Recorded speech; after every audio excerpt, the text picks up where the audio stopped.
Camp. I'm Pastor Pat. And I'm Melvin. How you doing there, Melvin?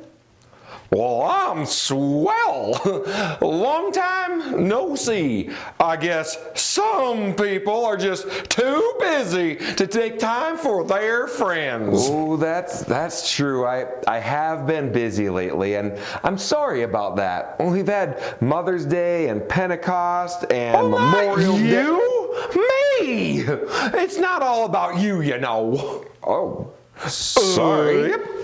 I've just been so busy lately that I haven't had any time to get together with you. You have been? Yep. And I'm sorry. It's kind of rude of me not to make time for you. Well, I forgive you. Mighty kind of you. So, aren't you going to ask what I've been so busy doing? Right. So, Melvin, what have you been so busy doing? Well, I don't want to brag or nothing, but since you asked, I've been busy being a motivational speaker. You're a motivational speaker? Yep. I am. I go to schools, sports teams, businesses, anywheres that I think people might needs to be motivated. Wait, schools and sports teams and businesses are asking you to come and give them motivational speeches. Nope. That's how I knows that they need me. Come again? Well, if they lack the motivation to even ask for a motivational speaker, then I knows they really need someone to come and motivate them. Hard to argue with that logic. You'd think, but somehow most of them argues with me anyway. I'd imagine. So you just show up and start talking to them? Yep. I give them all kinds of advice. What kind of advice do you give them? Good advice. No, I mean, what do you tell them to do? Right. Well, for one, I tell them to never buy a van. Never buy a van. Right. If you don't own a van in the first place, then you can never end up living in a van down by the river. I guess that makes sense. It might. I also encourage them when they feel like they're not succeeding. How do you do that? I simply tell them it's not whether you win or lose, it's how you look playing the game. I don't think that's how that saying goes. It's how it goes when I say it. And then I offer to sell them some of my rainbow suspenders so they can look like winners even if they're actually losers. Plus, then I can make a little cashola. So, selling many suspenders? Surprisingly, no. That's shocking. Well, most of them don't have orange shirts or purple hats, so it might be because they don't go with their clothes. Maybe I should start selling those things too. I can only guess how that will go. Finally, I tell them that altitude is a little thing that makes a big difference. I think that the actual quote is, attitude is a little thing that makes a big difference. Well, that's just silly. Running with a high attitude, that's not difficult. But have you ever tried running at a high altitude? There's no air, man. Big difference. I see. And then I usually wrap it up. Out of time? Yeah, security is usually there by then. They're pretty quick. So I'm guessing not a lot of pay for these motivational speeches. Not as much as one might think. Most of my findings have been pretty small. Usually, they're just happy to have me go. But that's how I know that I have been successful. It is. Yep. Before, they weren't happy or accomplishing much, but now they're smiling as I leave, and I already told you, those security fellers are really moving. If they can be that motivated to get me out of there, imagine how motivated they'll be when they go back to work. I guess that could be seen as successful. Not all heroes wear capes. Right.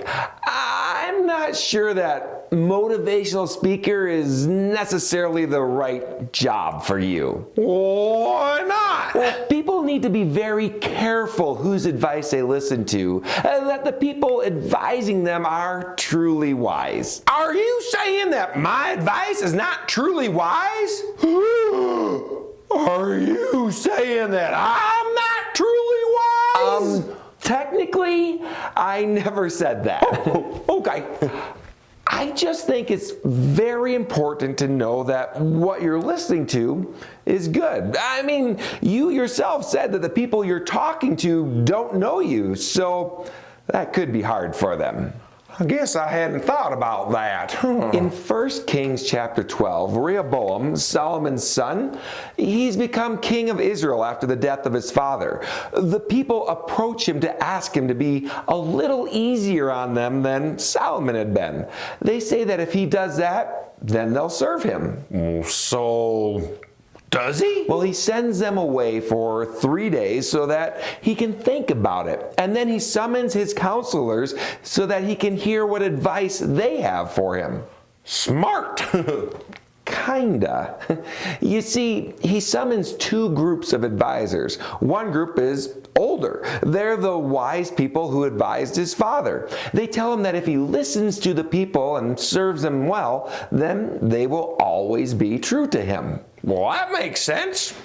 But then he consulted his buddies, and they said, "Tell them that your little finger is thicker than your father's waist, that he used whips on them, but that you will use scorpions." Oh, yikes! Oh, I don't think that the people would like that. No. And those were the people that Jeroboam chose to listen to. What? But they were just his buddies. They weren't any wiser than he was. Why did he listen to them? Because he wasn't careful about who he let influence him, whose advice he took in. And it led to the rebellion of the people of Israel and the splitting of his country. I guess it is important to listen to the right people for advice. It sure is. Proverbs chapter 10 verse 31 says, "From the mouth of the righteous comes the fruit of wisdom, but a perverse tongue will be silenced." We need to be careful who we're listening to and who we're letting influence us. Well, how can we know who to listen First, to? is it someone who loves God and is serving Him?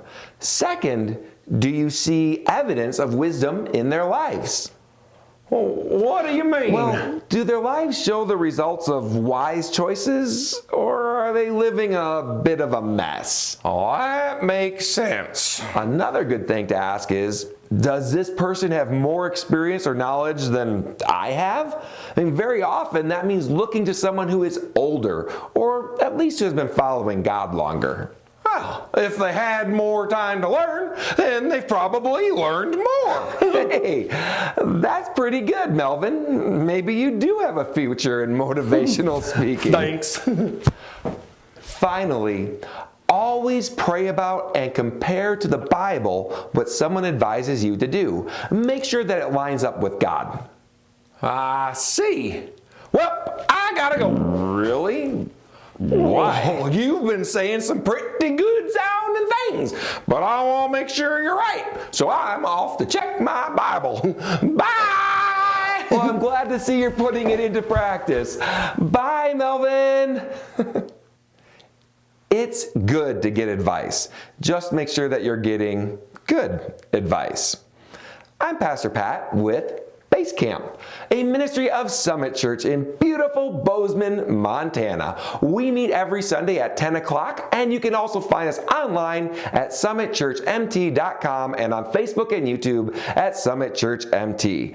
Our children's ministry Facebook page is Base Camp Kids Min. Be sure to like, comment, subscribe, and share so that we can spread the advice and godly wisdom to everyone. I will see you again next time. Bye!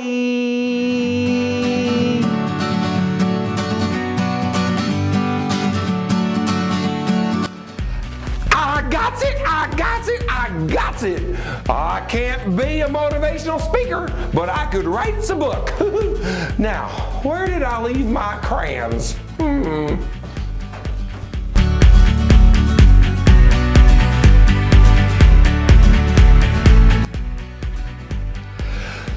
Daggone. Whoa! That about blew my suspenders off.